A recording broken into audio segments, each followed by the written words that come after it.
গুগলে কিয় আৰু কাৰ আগত ক্ষমা খুজিবলগীয়া হয়? ভাৰতৰ কোনটো ভাষা আটাইতকৈ বেয়া বুলি ৰিজাল্ট দেখুৱাই অৱশেষত গুগলে ক্ষমা খুজিবলগীয়া হয়? আমি সকলোৱে জানো যে ভাৰতবৰ্ষ এখন সাৰ্বভৌমত্ব দেশ আৰু ইয়াত লগতে ভাৰতবৰ্ষ এনে এখন দেশ য'ত মুঠ 22টাকৈ ভাষাৰ চৰকাৰী স্বীকৃতিপ্ৰাপ্ত, যি বিশ্বৰ অন্য কোনো দেশত দেখিবলৈ পোৱা নাযায়।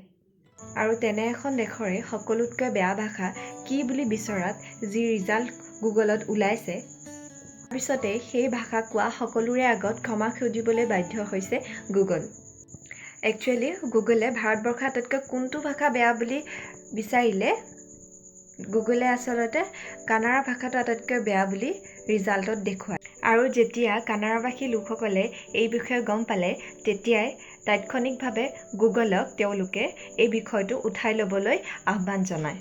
লগতে কানাড়া লোকসকলৰ আগত ক্ষমা খোজাৰো দাবী উত্থাপন কৰে, যাৰ বাবে গুগলে ছাইটৰ পৰা এই চাৰ্চ ইঞ্জিনেই নোহোৱা কৰি দিয়ে আৰু কানাড়া লোকসকলৰ ওচৰত ক্ষমাও বিচাৰে।